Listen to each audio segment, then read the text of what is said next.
If your life were a book and you were the author, how would you want your story to go? That's the question that changed my life forever. Growing up in the hot Las Vegas desert, all I wanted was to be free. I would daydream about traveling the world, living in a place where it snowed, and I would picture all of the stories that I would go on to tell. At the age of 19, the day after I graduated high school, I moved to a place where it snowed, and I became a massage therapist. With this job, all I needed were my hands and my massage table by my side, and I could go anywhere. For the first time in my life, I felt free, independent, and completely in control of my life. That is, until my life took a detour.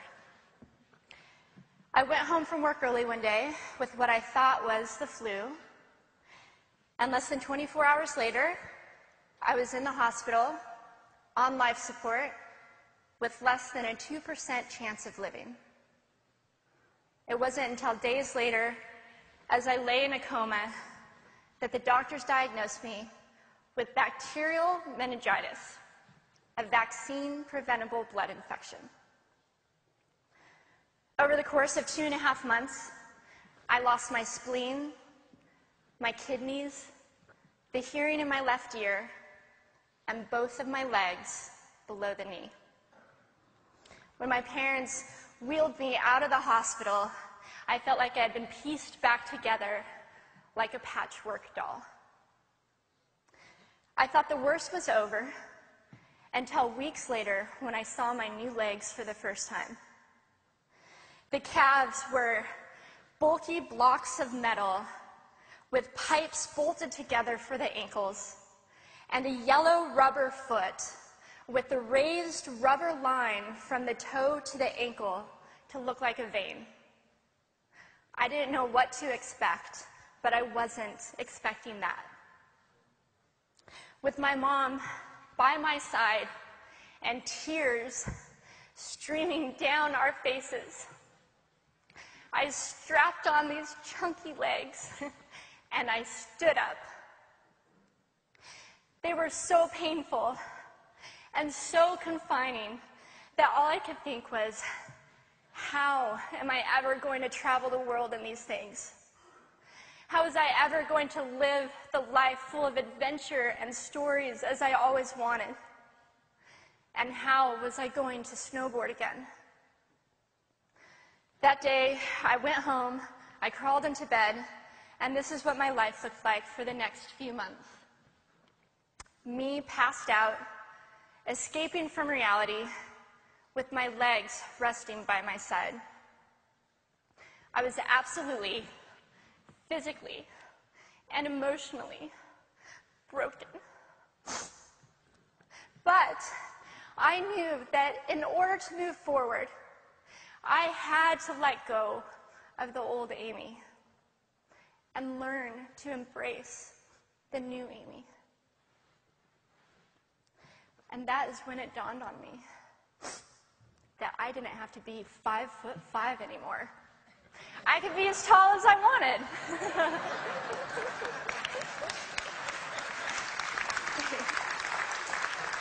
Or as short as I wanted, depending on who I was dating. And if I snowboarded again, my feet aren't going to get cold. And best of all, I thought, I can make my feet the size of all the shoes that are on the sales rack. And I did. So there were benefits here. It was this moment that I asked myself that life-defining question.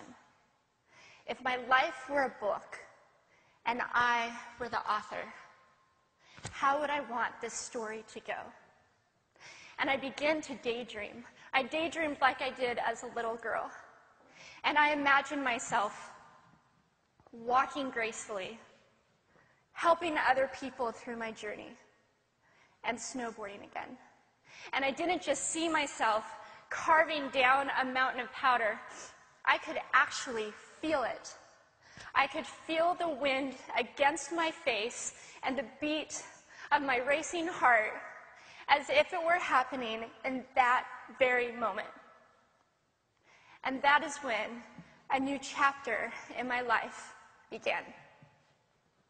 4 months later, I was back up on a snowboard, although things didn't go quite as expected. My knees and my ankles wouldn't bend, and at one point, I traumatized all the skiers on the chairlift when I fell, and my legs, still attached to my snowboard,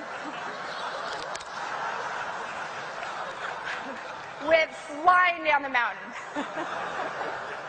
And I was on top of the mountain still. I was so shocked. I was just as shocked as everybody else, and I was so discouraged, but I knew that if I could find the right pair of feet, that I would be able to do this again. And this is when I learned that our borders and our obstacles can only do two things. One, stop us in our tracks, or two, force us to get creative.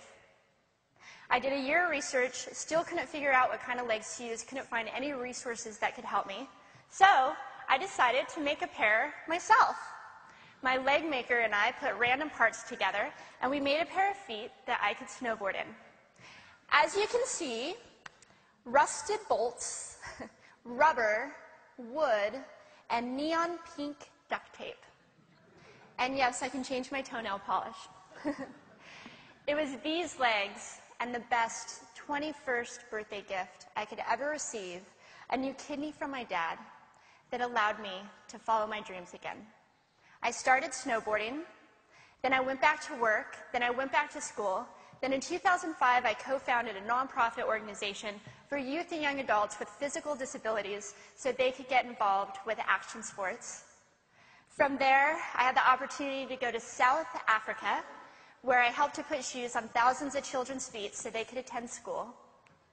And just this past February, I won 2 back-to-back World Cup gold medals.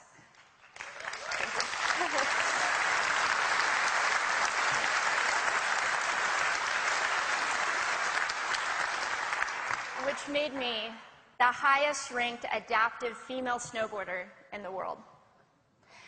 11 years ago, when I lost my legs, I had no idea what to expect. But if you asked me today if I would ever want to change my situation, I would have to say no. Because my legs haven't disabled me. If anything, they've enabled me. They've forced me to rely on my imagination and to believe in the possibilities. And that's why I believe that our imaginations can be used as tools for breaking through borders. Because in our minds, we can do anything, and we can be anything. It's believing in those dreams and facing our fears head on that allows us to live our lives beyond our limits.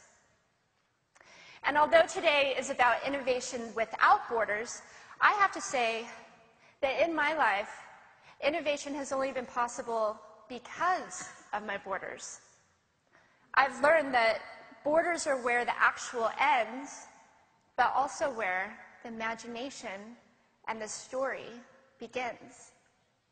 So the thought that I would like to challenge you with today is that maybe instead of looking at our challenges and our limitations as something negative or bad, we can begin to look at them as blessings.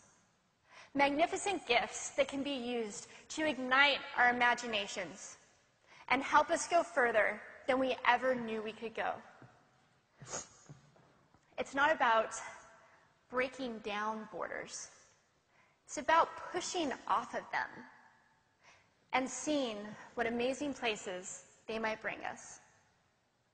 Thank you.